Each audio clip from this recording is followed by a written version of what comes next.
சரி,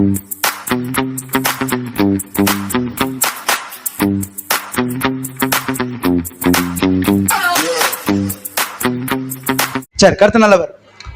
இந்த நாளில் நான் உங்களோடு பகிர்ந்து கொள்ளுகிற ஒரு காரியம் என்னன்னா, தேவ அன்பு. உலகத்தில் பலவிதமான அன்புகள் உண்டு.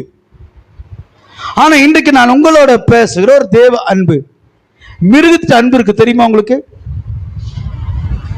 ஒரு டிச்சில் நினைக்கிறேன், சட்டுல உள்ள நாய் மாட்டி சட்டை சத்திட்டாங்க பொழுது. அது எப்படியோ போய் திறந்தது, உள்ள போயிடுச்சு. உள்ள சட்டை சத்தி திறக்கது இல்லை. அதுக்கு கைகன்னு கத்தி இருக்குது. ஒரு 4-5 பேர் திறக்கிறாங்க. அது பூட்டிட்டு போன என்ன பண்ணிட்டு போது கஷ்டப்பட்டு நினைஞ்சு எப்படி தூக்குறானுங்க. அந்த சந்துக்குள்ள வளைஞ்சு வெளியே வந்துருச்சு. வெளியே வந்து நாய் போகலும் இல்லை, ஓடணும் இல்லை, நின்று வெயிட் பண்ணி பார்த்துருக்குது. இவனுக்கு திறந்துட்டு பார்த்தா அவனை வந்து கொஞ்சுது, நன்றி சொல்லுது, தேங்க்ஸ் சொல்லுது. அன்பு. இது மிருகத்தின் அன்பு. மனுஷனுடைய அன்பு அப்படின்னா, கொஞ்சம் பணம் காசு கொடுத்தோம்னா, ஐயோ நமக்கு அவங்க உதவி செஞ்சாங்க, அவங்க மேல இருக்கிற ஒரு அன்பு. நம்ம கிக்கெட்ல உதவி செஞ்சாங்க, அது ஒரு அன்பு, மனித அன்பு. தன் இச்சைகளை நிறைவேற்றிக்கொள்கிற ஒரு அன்பு இருக்குது. தன்னுடைய மாம்சமான காரியங்களை நிறைவேற்றிக்கொள்கிற ஒரு அன்பு. அப்புறம் என்ன அன்பு சொல்லலாம்? இப்படி அன்பு. இது மனுஷ அன்பு, மிருக அன்பு, இறைவனுடைய அன்பு இருக்கு. இன்றைக்கு நம்ம கற்றுக்கொள்ளுகிற எந்த அன்பு? தேவனுடைய அன்பு. ஆகையால யோவான் எழுதின சுவிசேஷம் 3ஆம் அதிகாரம் 16ஆம் வசனம். யோவான் எழுதின சுவிசேஷம் 3ஆம் அதிகாரம் 16ஆம் வசனம். தேவன் தம்முடைய ஒரே பேரான குமாரனை விசுவாசிக்கிறன் எவனோ அவன் கெட்டு போகாமல் நித்திய ஜீவனை அடையும்படிக்கு அவரை தந்தருளி இவ்வளவாய் உலகத்தில் அன்பு கூர்ந்தார். தம்முடைய ஒரே பேரான குமாரனை தேவன் என்ன செய்றாரு? தம்முடைய ஒரே பேரான குமாரனை சொல்லுங்களேன். விசுவாசிக்கிறவன், இயேசு கிறிஸ்துவை யாரெல்லாம் விசுவாசிக்கிறாங்களோ அவங்கெல்லாம் கெட்டு போகாமல் அவர்கள் நித்திய ஜீவனை, மரணமே இல்லாத ஒரு வாழ்வை வாழும்படி தன்னுடைய ஒரே பேரான குமாரனை தந்தருளி இவ்வுலகத்தில் அன்பு கூர்ந்தார் அப்படிங்கிற வசனத்தை யோவான் சுவிசேஷத்தில் 3ஆம் அதிகாரம் 16ஆம் வசனத்திலே வாசிக்கிறோம். இதுல என்ன தேவனுடைய அன்பு அப்படின்னா, யாரை அவர் நேசித்தார்? பாவிகளா இருக்கையில் கிறிஸ்து நம்ம அன்பு கூர்ந்தபடினாலே அப்படின்னு வசனம் வரும். பாவிகளா இருக்கும்போது கிறிஸ்து நம்ம அன்பு கூர்ந்தபடினாலே அவர் அன்பு எவ்வளவு பெரிய அன்பு பாருங்க. நம்ம பாவியும் தேவனுக்கு பிரியமில்லாத ஜனங்களா இருக்கும்போது அவர் நம்ம அன்பு கூர்றாரு அப்படின்னு சொல்லுது வேதம். ஆகையால அன்பு, தேவனுடைய அன்பு எதிர்பார்த்து செலுத்துகிற ஒரு அன்பு அல்ல. ஒரு மனிதன் எப்படி அன்பு கடைபிடிக்க வேண்டும், அன்பின் கட்டளைகள், அன்பின் கற்பனைகள், அன்புக்கான காரியங்களை வேதாகமத்தில் நிறைய கற்றுக் கொடுத்துருக்கிறார் ஆண்டவர். அன்பில்லாதவன் தேவனை அறிய முடியாதான். அன்பு செலுத்துறவன் தான் தேவனை நேசிக்க முடியும் அப்படின்னாரு. உன்னை நேசிக்கிறவனையே நேசித்தால் பிரயோஜனம் என்ன? அப்போ தேவனுடைய கற்பனை நமக்கு என்ன கற்றுக் கொடுக்குதுன்னா, உன்னை நேசிக்கிறவனையே நேசி அப்படின்னு சொல்லுது.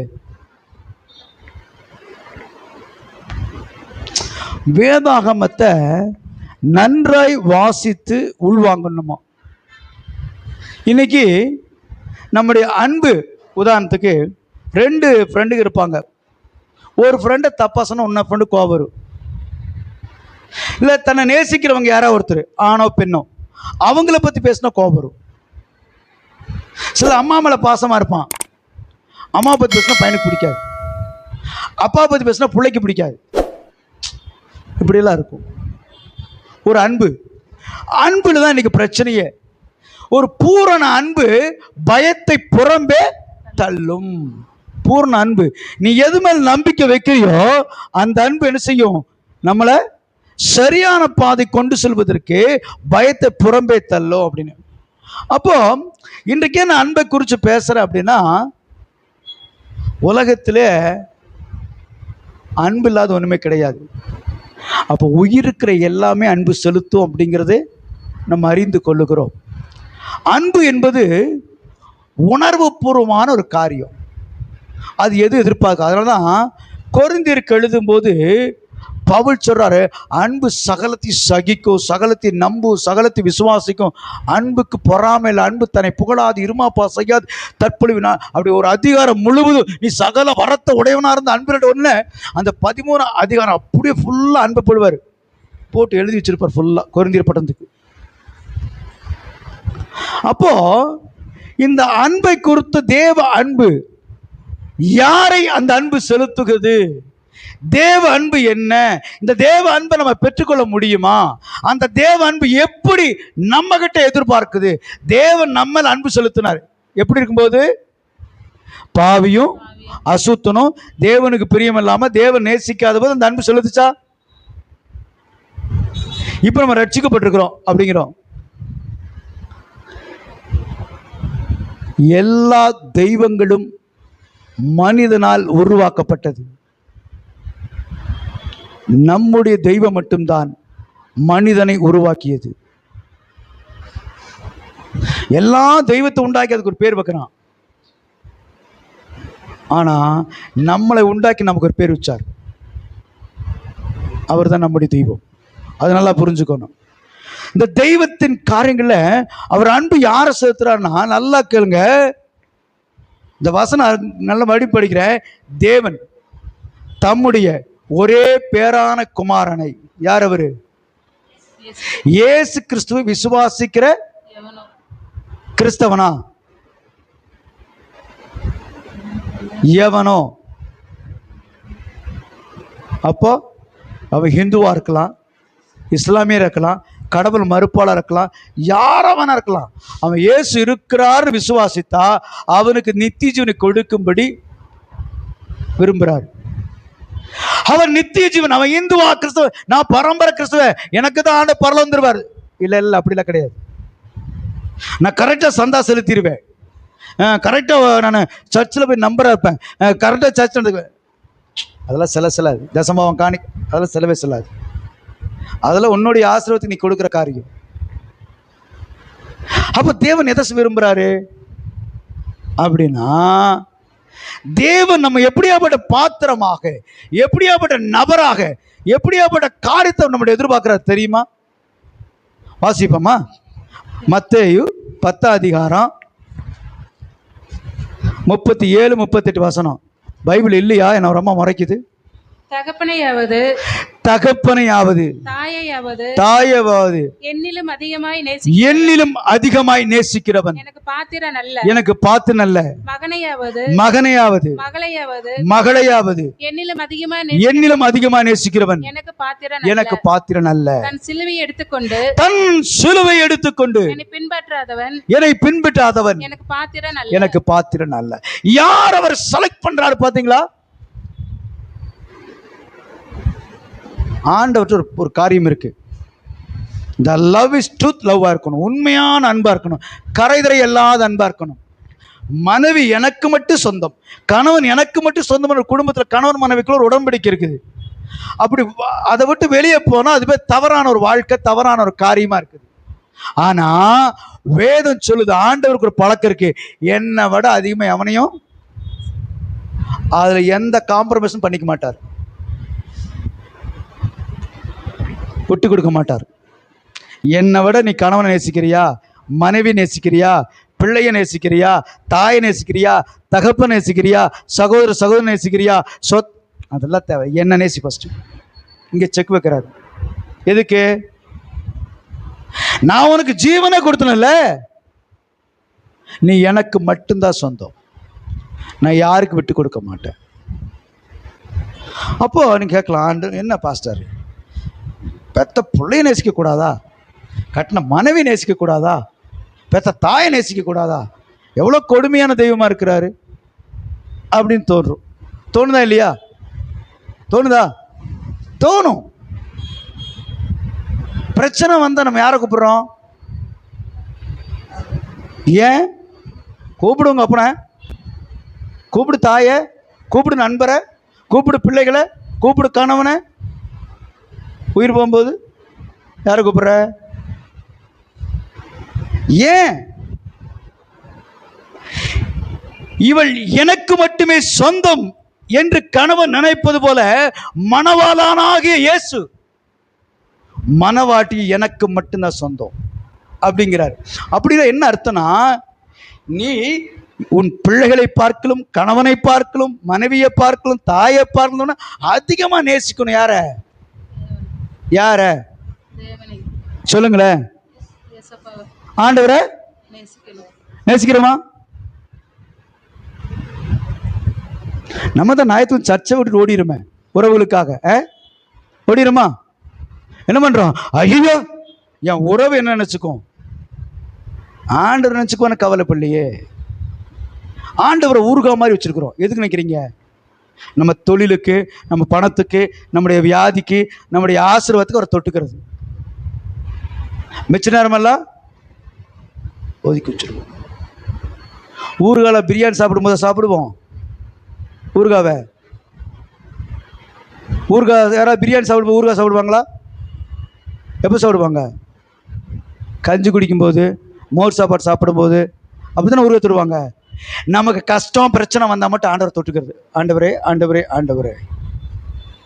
அன்னைக்கு தான் பாஸ்டிங் வரும், அன்னைக்கு தான் ஜெபம் வரும். யாரை குறை சொல்ல, எல்லா மனிதரோட இயல்பும்.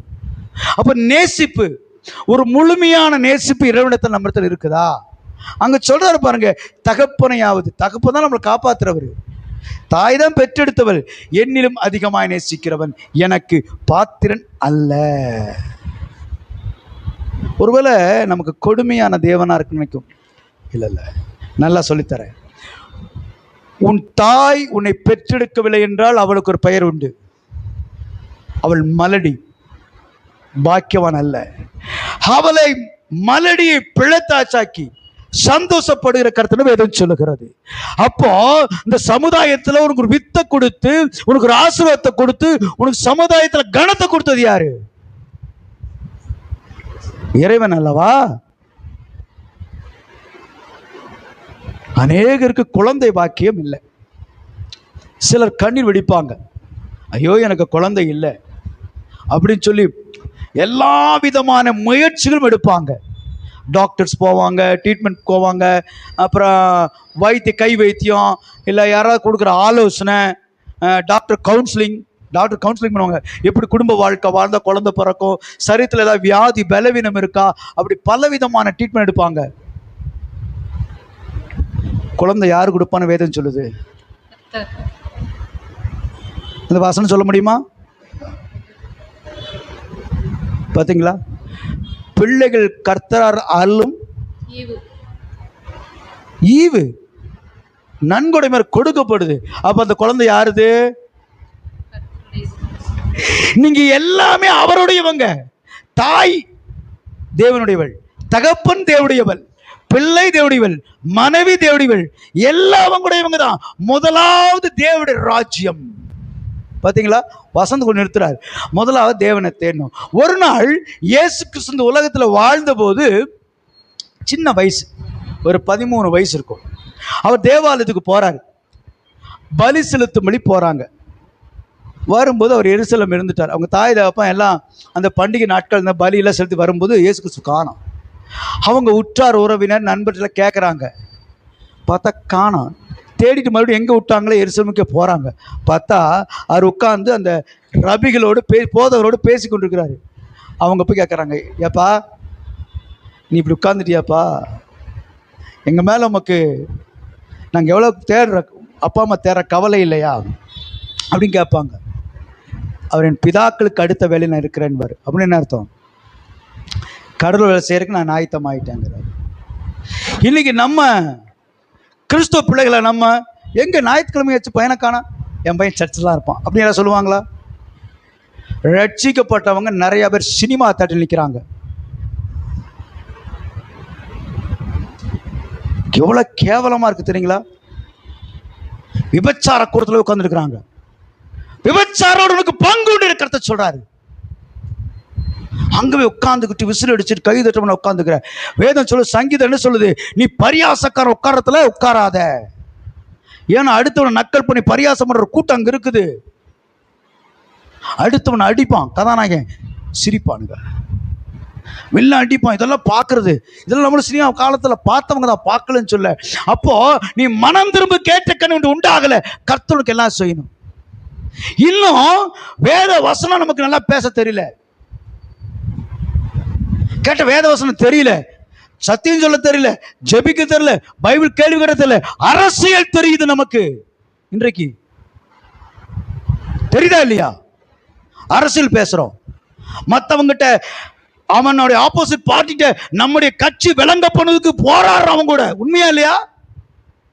எனக்கு தலைவன், நான் விரும்புறவன், அவனை பத்தி பேசுறதுக்கு அதிகமாக ஆர்வம் சுத்துறோம். உன்னை ஜீவனை கொடுத்தவன் தேவனுக்கு பேச வாய் வரல அப்படின்னா யார் மேல் அன்பு இருக்கிறது? என் நிமித்தம் பாருங்க. காரணம் என்ன? சிலர் பேசவே மாட்டான், ஊமையா இருக்கிறான்,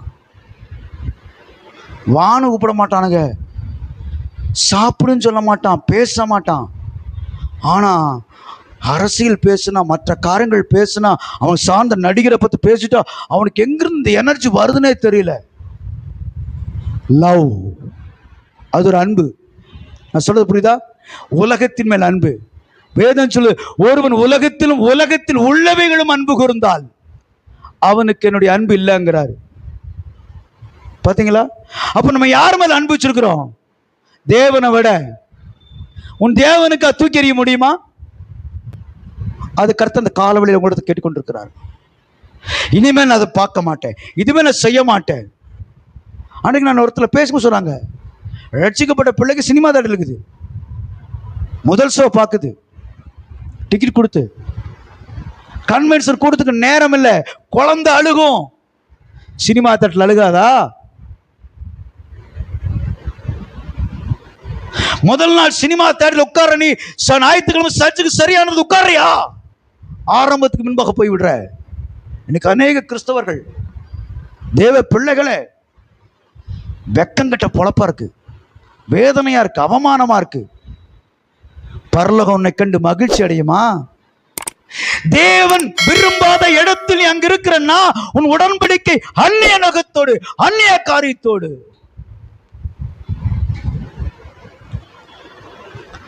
பாருங்க, உலக இச்சை, உலக காரியம் தேவனை விட்டு பிரிக்கும். யாரை கொண்டு பிரிக்கும்? யாரை கொண்டு பிரிக்கும்? உன் வீட்டாரை உனக்கு சத்துரு. முதல் வேலை சாத்தான் குடும்பத்தில் தான் கால் வைப்பான். உன் ஆசீர்வாதத்தை உழ வைக்கிறக்கு, உன் குடும்பத்தை, உன் வாழ்க்கை நாசம் பண்ணுவதுக்கு உன் வீட்டுக்குள்ள தான் கால வைப்பான் சாத்தான். அது யார் உருவத்தில் வேணா வரலாம். தாயா இருக்கலாம், தகப்பனா இருக்கலாம், மனைவியா இருக்கலாம், புருஷனா இருக்கலாம், பிள்ளையா இருக்கலாம், நண்பரா இருக்கலாம், சகோதர உறவுகள், சத்தப்பா, மாமா, மச்சான், எந்த விதத்தில் வேணா இருக்கலாம். கிறிஸ்துவின் அன்பை விட்டு பிரிப்பதற்கு காரணம், நம்ம பாவியா இருக்கும்போது இயேசுக்கு சொல்றாரு, யோவான் சொல்றாரு, நம்மள எப்படி அன்பு கூர்ந்தார்னா, நித்திய ஜீவனை கொடுப்பதற்கு தம்மோட குமாரன் அனுப்புறாரு. நம்ம யாராவது ஒருத்தனை அழிவுக்கு நம்ம பிள்ளைகளை கொடுப்போமா? 1000 கெட்ட கணவனா இருக்கட்டும், மனைவியா இருக்கட்டும், ஒரு உடம்பு சரியில்லை, ஒரு வியாதி, ஒரு பிரச்சனை, நம்ம அறியாம போய் உட்காந்து அழுவோம். என்னடா அந்த மனுஷனுக்கு இப்படி ஆயிடுச்சே, நம்ம பிள்ளைக்கு வந்து அழுவோம். அதையெல்லாம் தேவன் வேண்டாம் சொல்ல கிடையாது. உனக்கு ரகசியம் தெரியுமா? நீ எல்லாத்த விட ஆண்டவர் நேசிச்சா நீ எதுக்கெல்லாம் கவலைப்படுற அவருக்கு தெரியும். பக்கத்துல இருக்கிற அவர் பார்த்துக்குவார். எப்போ ஒரு பிரச்சனை நீ ஹேண்டில் பண்ண நினைக்கிறியோ கர்த்தர் கையெடுத்துக்கிறார். சில பேர் சில வேலை செஞ்சுருப்பாங்க, சிலர் வேடிக்கை பார்த்துட்டு இருப்பான். ஆனால் அவனுக்கு தெரியுது செஞ்ச சரியாயிடணும். அவன் நான் பார்க்குறேன், அவன் இறங்கி செஞ்சிருப்பான். நானே பார்த்துக்கிறேன் அப்படின்னா அவன் பேசாமல் இருப்பான். அப்படி தானே? ஒரு வேலை செய்யும்போது இப்போ 2 பேர் உப்பு போட்டேன் நான் சாப்பாட்டில், நீ போட்டு நான் போட மாட்டேனா அப்படின்னு போட்டு என்ன நினைக்கிறீங்க? சாப்பிட முடியும்? என் பையன் போடும்போது நான் போட மாட்டேனான்னு போடுறாப்ல. என் புருஷன் போட்ட நான் போட 3 பேர் போட்ட சாப்பிட முடியும்? ஒரு மனிதனுக்கு உதவி ஒரு ஆள்கிட்ட தான் வரணும். அது சரியான உதவி. அது உன்றிருந்து வரணுமா உன் தேவன்ட்டு வரணுமா டிசைட் பண்ணுறது நீ தான்.